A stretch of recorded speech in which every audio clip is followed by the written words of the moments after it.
Stage पे तशरीफ़ फरमा उलमा इकराम मुअज़्ज़ज़ सामईन अस्सलामु अलैकुम व रहमतुल्लाहि व बरकातुहू। अल्हम्दुलिल्लाह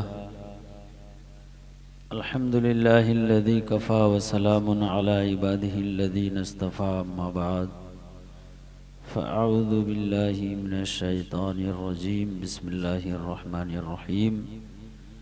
क़ाल अल्लाहु तआला फ़ी किताबिहिल मजीद वल फ़ुरक़ानिल हमीद या अय्युहल्लज़ीना आमनू क़ू अन्फुसकुम व अहलीकुम नारन वक़ूदुहन नासु वल हिजारा।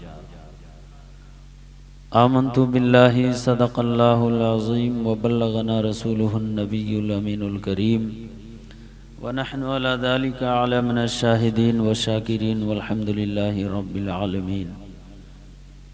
हज़रात गिरामी,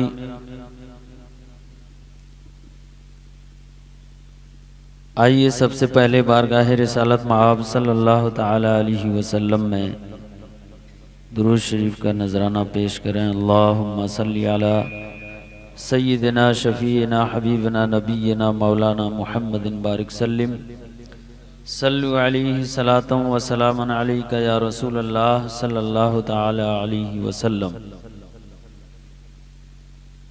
अर्श हक है मसनदे रिफ़अत रसूलुल्लाह की, देखनी है हश्र में इज़्ज़त रसूलुल्लाह की।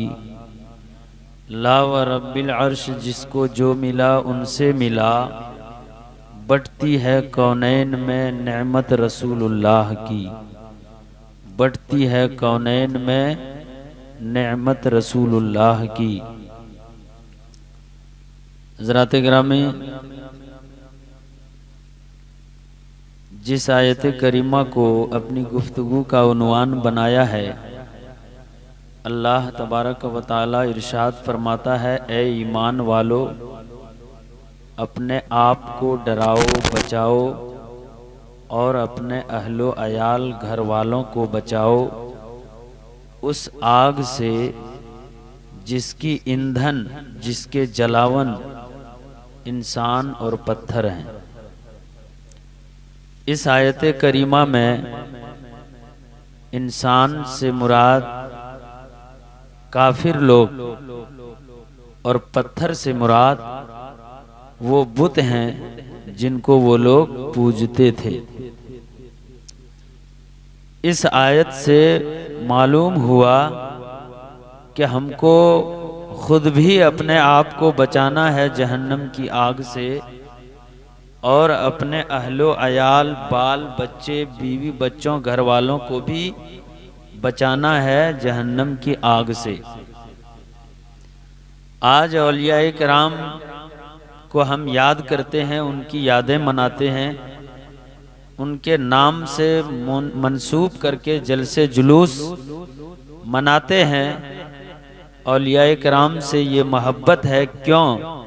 इसलिए कि औलियाए किराम ने पहले खुद अपनी इस्लाह करके मुआशरे की इस्लाह की, लोगों की इस्लाह की, लोगों को जहन्नम में जाने से बचाने की भरपूर कोशिश की और वो सीधा रास्ता दिखाया जिस रास्ते पर चलकर इंसान अपने रब से करीब हो जाता है, रसूलुल्लाह का महबूब बन जाता है और अपनी दुनिया को भी कामयाब बना लेता है, आखिरत को भी वो सरफराज कर लेता है।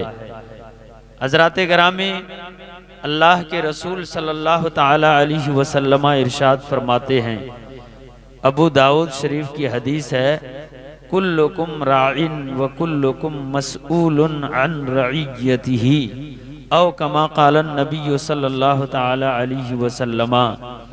यानी तुम में हर शख्स निगहबान है और हर एक से उसकी निगहबानी और उसकी जिम्मेदारी के बारे में पूछा जाएगा, सवाल किया जाएगा। यानी वालिदैन अपने बच्चों के बारे में निगहबान है, औरत अपने शौहर के घर उनके माल के बारे में निगहबान है, हाकिम अपने रियाया के बारे में निगहबान है, इमाम मुक्तदी के बारे में निगहबान है। सब हर बड़ा अपने छोटे जो उसके मातहत में आते हैं उसके लिए वो निगहबान है और जिम्मेदार है और उसके बारे में पूछा जाएगा। इससे पता चला कि हमको अपनी जिम्मेदारी निभाना ज़रूरी है, और अगर हम इसको फरामोश कर देते हैं तो ये फरामोश नहीं होगा, हर हाल में हमसे पूछा जाएगा, हिसाब लिया जाएगा। यहाँ दूसरों की और घर वालों की इस्लाह की क्या फिक्र, हम तो अपनी इस्लाह को भी भुला बैठे हैं। इस आयत के तहत मुस्तदरक में एक वाक़या लिखा है, हजरत मंसूर बिन अम्मार हज के दौरान कूफा के एक सराय खाने में रुकते हैं, क़याम करते हैं, और जब रात होती है तो वो थोड़ी देर के लिए निकल जाते हैं अगल बगल का माहौल मालूम करने के लिए। जब वो दूर निकलते हैं तो एक सुनसान जगह से, एक घर से आवाज आती है। उस घर से कोई कह रहा था, या अल्लाह मैं गुनाह करता हूँ, ये मेरी नादानी है, शैतान के वसवसे की वजह से। या अल्लाह अगर तुझसे रहमत की उम्मीद ना होती, तेरी सत्तारी गालिब ना होती, तो हम तो तबाहो बर्बाद हैं, दुनिया में भी और आखिरत में भी। वो रो रहा था, बिलक रहा था, बिलबिला रहा था, आहो कतार जारो कतार रो रहा था और अल्लाह ताला से तौबा कर रहा था। इतने ही में हजरत मंसूर बिन अम्मार इसी आयत को पढ़ देते हैं, या अय्युहल्लज़ीना आमनू कू अनफुसकुम व अहलीकुम नारा। ऐ ईमान वालो, अपने आप को डराओ, अपने अहलो अयाल को डराओ, अपने बीवी बाल बच्चों को डराओ जहन्नम की आग से। फिर वो वहां से वापस उसी सराय में चले आते हैं। सुबह देखते हैं कि एक जनाजा रखा हुआ है और एक बुढ़िया उस जनाजे के बगल में बैठकर रो रही है। ये पूछते हैं कि ये जनाजा किसका है और आप क्यों रो रही हैं? वो बुढ़िया बताती हैं कि मेरा बेटा इबादत में मसरूफ था, कोई आया, अगल बगल में देखा और उसने कुरान की एक आयत पढ़ी और मेरा बेटा उसको सुनकर मर गया।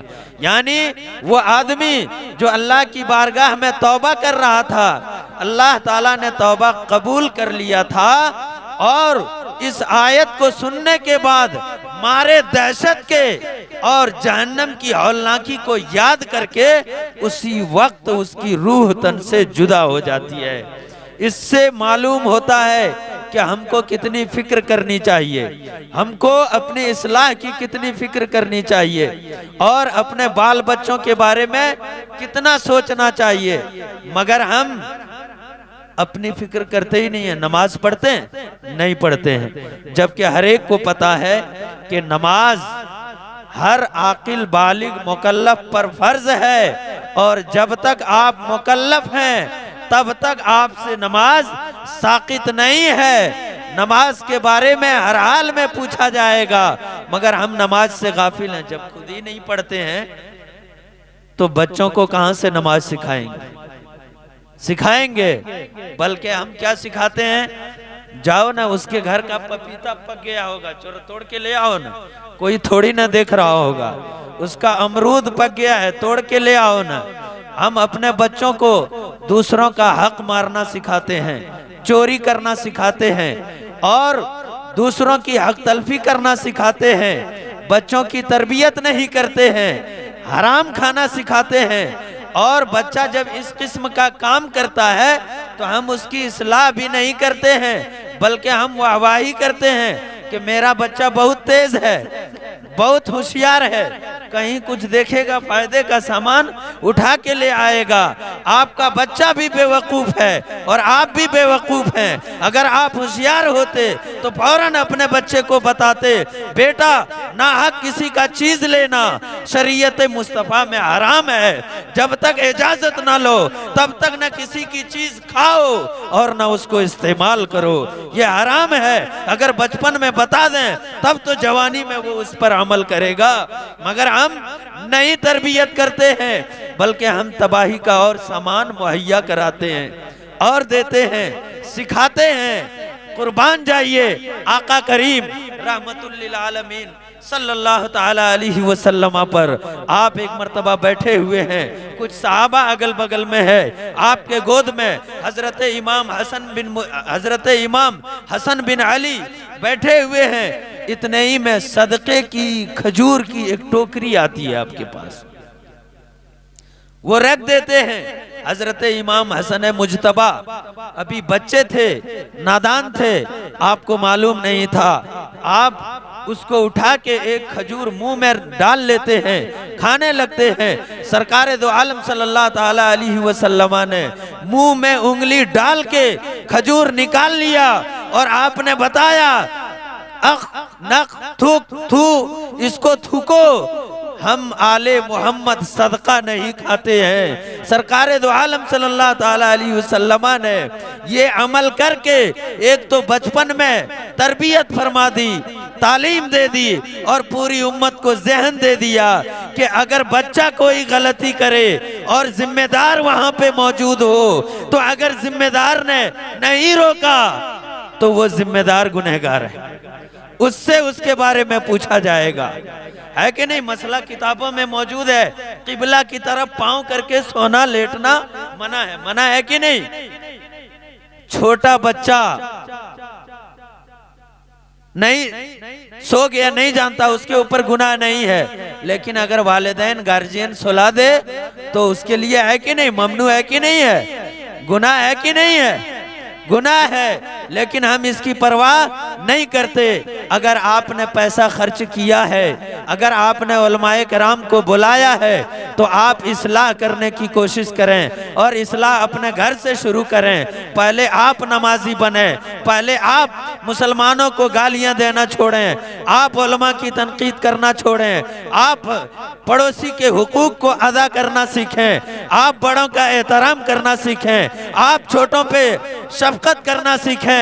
जब आप सीखेंगे, देख देख कर आपका बच्चा भी सीखेगा, आपका पड़ोसी भी सीखेगा।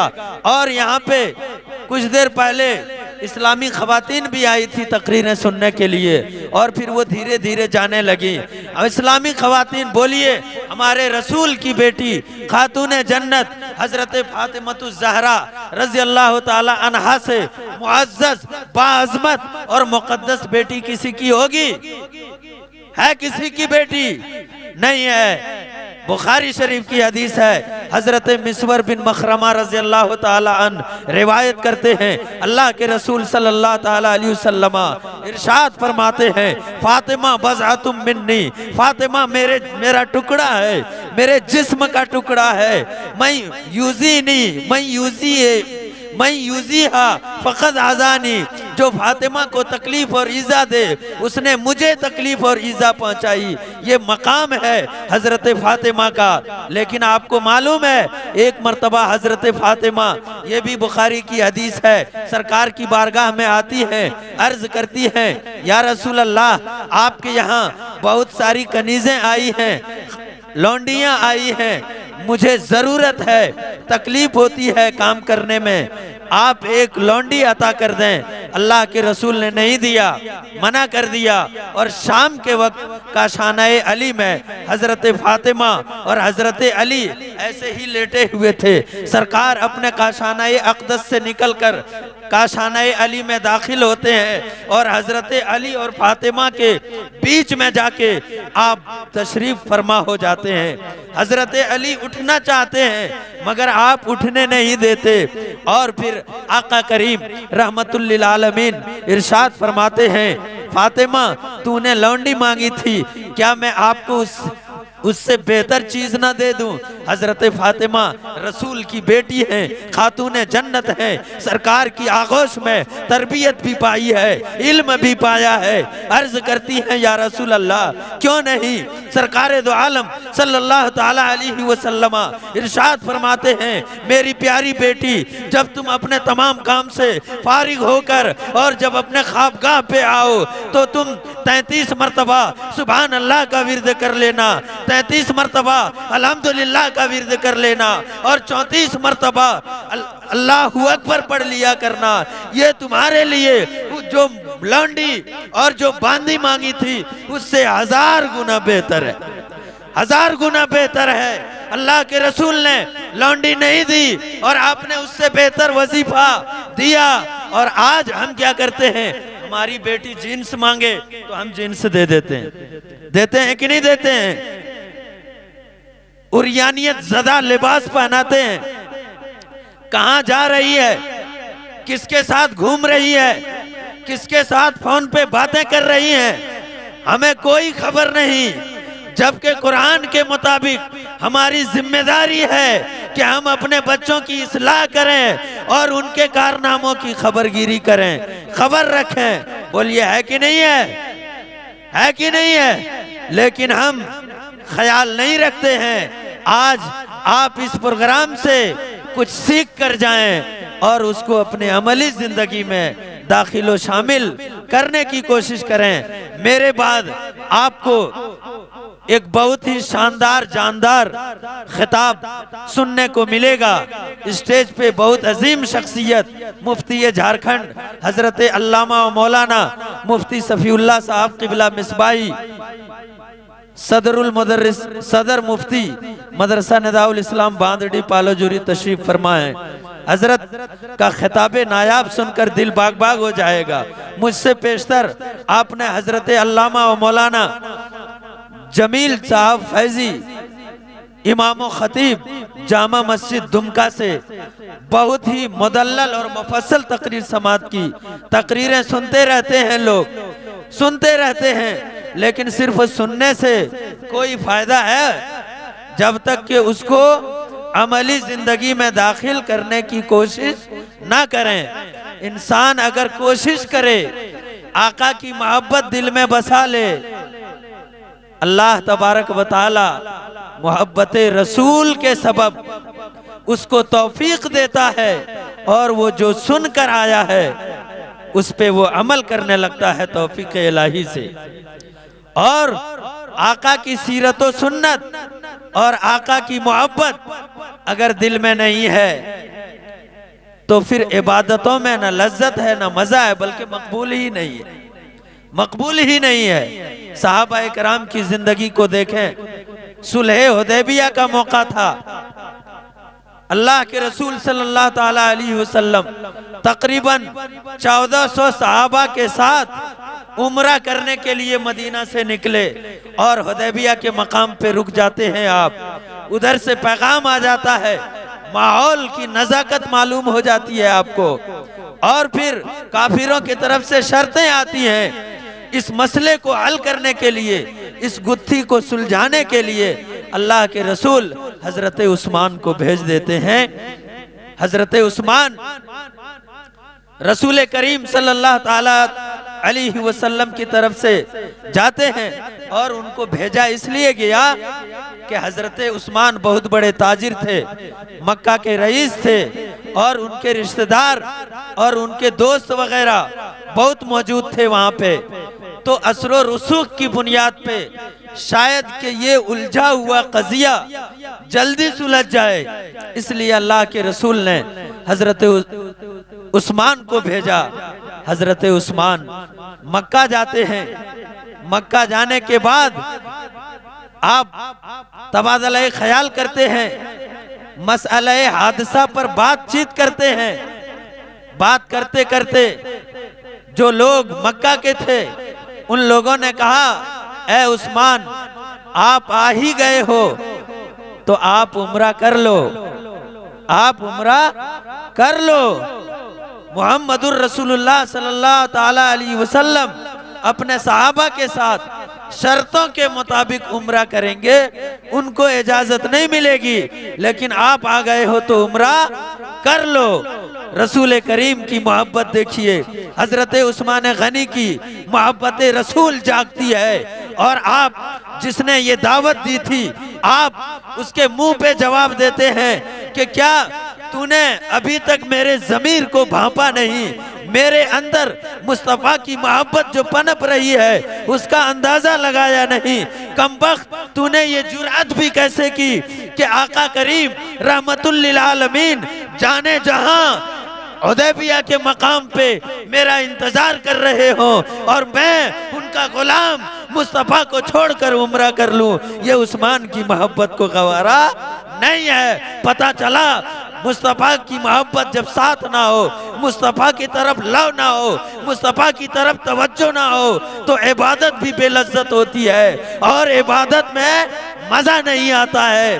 तो आप सबसे पहले अपने अंदर मुस्तफ़ा की मोहब्बत पैदा करें, फिर देखिए इंशाअल्लाह आप नमाजी भी होंगे, आप अपनी इस्लाह की फिक्र भी करेंगे और आप अपने घर वालों और सोसाइटी समाज की इस्लाह की भी फिक्र करेंगे।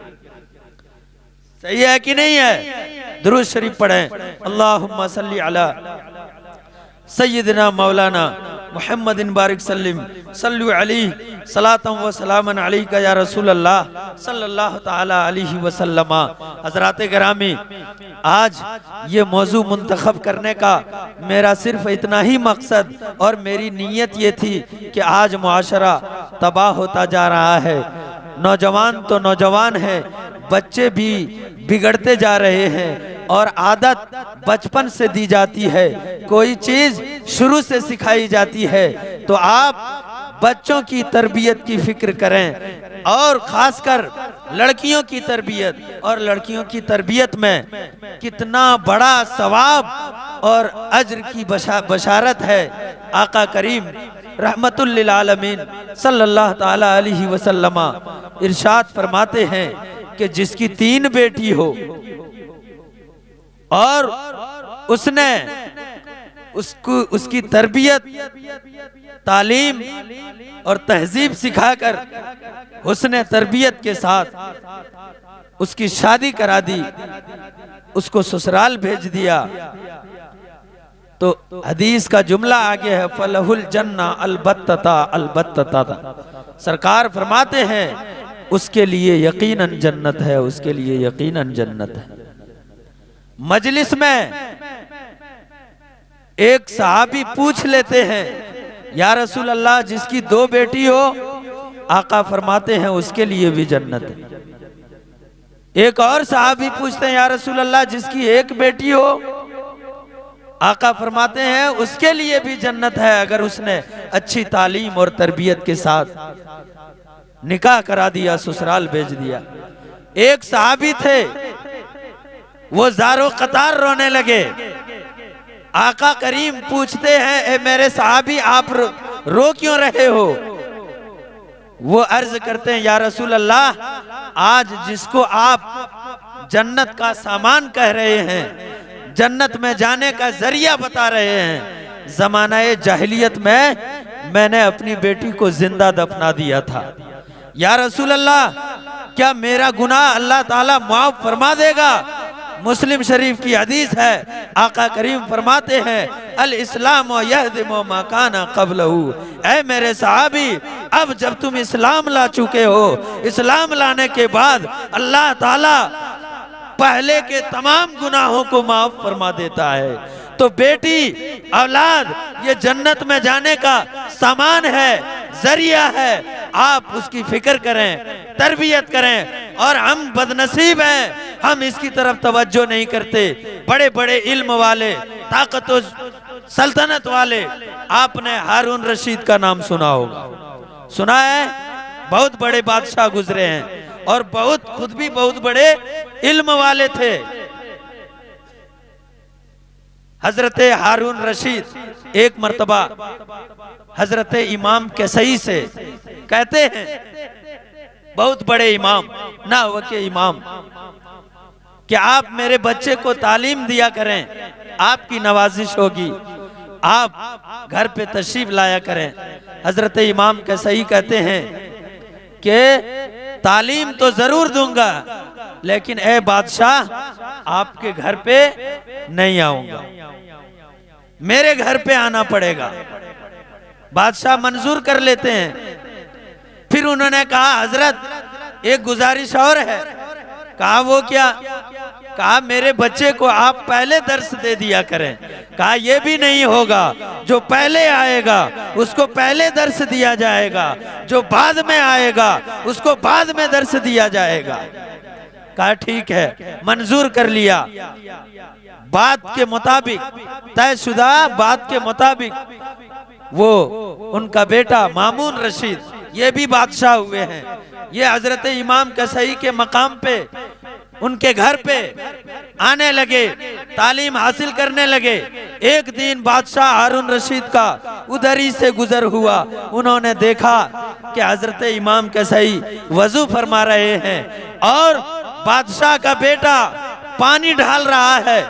बादशाह देखते हैं, सवारी से उतरते हैं और आने लगते हैं।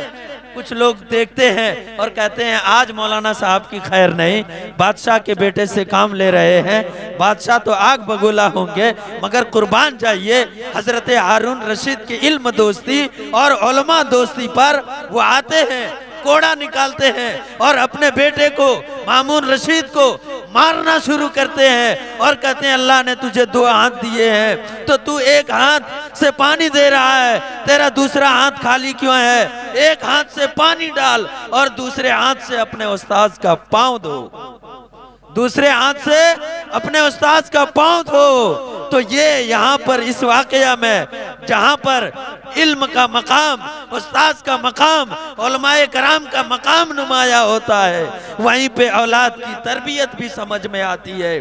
बड़े बड़े बादशाहान वक्त ने जब इस तरह तरबियत की, जब उन्होंने इल्म से और उलमा से इस तरह वफादारी और दोस्ती निभाई, तब इस्लाम हम तक यहाँ तक पहुँचा है। आज हमको फिक्र करने की जरूरत है, आज हम ध्यान नहीं देते। हजरत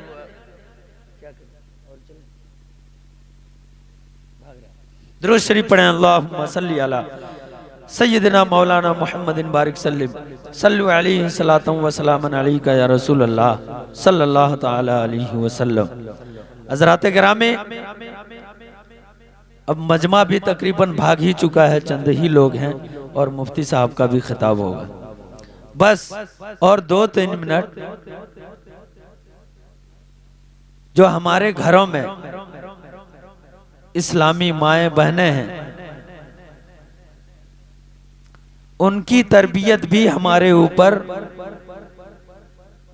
जरूरी है, लाजिम है। अल्लाह के रसूल ने अपनी साहबजादी के बारे में फरमाया कि अगर मेरी बेटी फातिमा भी चोरी करे, एक वाकया के मुतालिक है, इख्तिसार के साथ बयान कर रहा हूँ, अगर मेरी बेटी फातिमा भी चोरी करे तो मैं उसके ऊपर भी हद जारी करूंगा, हाथ काट दूंगा। आका फरमाते हैं मगर हम अपने बच्चों और खासकर बच्चियों और औरतों, और इनकी वजह से ज्यादा मुआशरा बिगड़ता है, हलाल और हराम की तमीज नहीं सिखाते हैं। अब यहीं देखिए ना, हर औरत के पास आजकल पहनने के लिए जेवर वगैरह होते हैं कि नहीं होते हैं? थोड़े बहुत सोने चांदी पहनने के लायक होते ही हैं, होते हैं, मगर सोने चांदी की दुकान उतनी नहीं चलती है जितनी दुकान वो दुकान चलती है जिसमें लोहा, पीतल, तांबे वाले जेवरात बेचे जाते हैं। जबकि यहाँ पर मुफ्ती साहब किबला मौजूद है, आप मसला और फतवा पूछ लीजिए कि वो जायज़ नहीं है, वो जायज़ नहीं है। और मर्दों के लिए भी वो सब, कुछ लोग बोलते हैं काले घोड़े का नाल है, बहुत लोग अंगूठी पहनते हैं इस तरह, बहुत लोग कितनी अंगूठियां पहन लेते हैं, मर्द लोग भी लोहा, पीतल, तांबा पहनते हैं, वो जायज़ नहीं है। और ज्यादातर औरतें जेवर की सूरत में पहनती हैं, कानों में, हाथों में, गले में, पैरों में, ये जायज़ नहीं है, ये जायज़ नहीं है। मेरी माएँ बहनें सुन लें, ये आपके लिए जायज़ नहीं है, ये आपके लिए वबाल है और कयामत के दिन वो आपके लिए मुसीबत का सामान हो जाएगा, आप मुसीबत में मुब्तला हो जाएंगे। तो जो थोड़े बहुत आपके पास जेवर है, आप उसको, जो सोने चांदी के जेवर हैं, आप उनको इस्तेमाल में लाएं, और जो आपके पास लोहे, पीतल, तांबे वगैरह जो हराम है, जो नाजायज है, आप उसको तोड़ फोड़ के फेंक दें। सोना चांदी पहनेंगे तो एक तो शरीयत के खिलाफ भी नहीं है, और दूसरी बात ये आपकी शख्सियत को भी ज़ेब देगा, देगा कि नहीं देगा? अब मर्द लोग खरीदवाते हैं, पैसे देते हैं, मना नहीं करते हैं, अगर मर्द लोग 2, 4, 5 हजार, अगर नहीं है तो 10,000 खर्च करके एक मर्तबा पहनने के लायक जेवर बनवा दें तो वही जेवर बहुत दिनों तक चलेगा कि नहीं चलेगा? तो ये सब सोचने की बात है और जलसों में यही सब सीखने के लिए जाना चाहिए। जलसे से आपको कुछ मसला, कुछ अहम बातें सीखना चाहिए, उसको लेकर जाना चाहिए और अपने घर में अप्लाई करना चाहिए। या अय्युहल्लज़ीना आमनू कू अनफुसकुम व अहलीकुम नारा, ए ईमान वालो खुद को, अपने अहलो अयाल को, अपने बेटों को, बेटियों को, बीवियों को डराओ जहन्नम की आग से। अगर आपने इस दुनिया में फिक्र नहीं की, यहाँ पे आपने कोशिश नहीं की तो वहाँ कोई पुरसाने हाल नहीं होगा और आप फंस जाएंगे और अल्लाह ताला का अजाब बहुत सख्त है। इसलिए आप यहाँ से जो सुने उसको अमली जिंदगी में लाने की कोशिश करें। अल्लाह तबारक व तआला हम सबको अमल की तौफीक दे, हमारे गुनाहों खताओं को माफ फरमाए। या रसूल अल्लाह सरवर कहूँ के मालिको मौला कहूँ तुझे, बागे खलील का गुले ज़ेबा कहूँ तुझे, लेकिन रजा ने खत्म सुखन इस पे कर दिया, खालिक का बंदा खल्क का आका कहूँ तुझे, वमा अलैना इल्लल बलाग। अस्सलाम वालेकुम।